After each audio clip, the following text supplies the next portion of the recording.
নিচে বিভিন্ন রকমের 50 পয়সার কয়েন দেখতে পাচ্ছেন। সেই কয়েন সম্পর্কে জানবো। সেই কয়েন সম্পর্কে জানার আগে ভিডিওটি ভালো লাগলে অতি অবশ্যই আমার চ্যানেলটা সাবস্ক্রাইব করবেন। 1993 হায়দ্রাবাদ মিন্টের 50 পয়সা, এই যে একটা দেখতে পাচ্ছেন, আর এই যে একটা দেখুন, দুটো রয়েছে। হায়দ্রাবাদ মিন্ট মানে কি, নিচে দেখুন সালের নিচে কিন্তু স্টার থাকবে। 1993, আমি 1993 বলেছি মানে 1993 হতে হবে।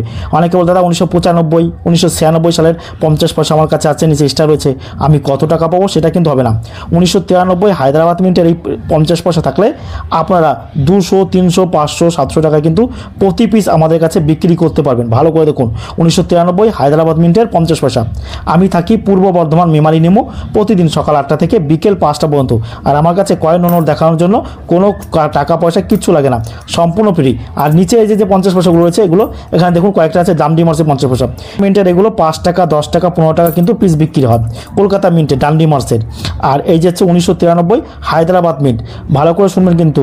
1993 থাকবে 1993, তার নিচে কিন্তু স্টার আঁকা রয়েছে। এই 50 পয়সা হচ্ছে রেয়ার 50 পয়সা। তো এইরকম 50 পয়সা থাকলে 200, 500, 700 অনায়াসে কিন্তু আপনারা পেয়ে যেতে পারেন। তো এই ধরনের 50 পয়সা কিন্তু আপনারা আমার কাছে বিক্রি করতে পারবেন। যে সাল বলেছি সেই সালই হতে হবে, কিন্তু অন্য সাল হলে কিন্তু হবে না। অনেকে দাদা 1997 সালের 50 পয়সা আছে, নিচে স্টার রয়েছে, সেইটা কি? সেটা কিন্তু কমন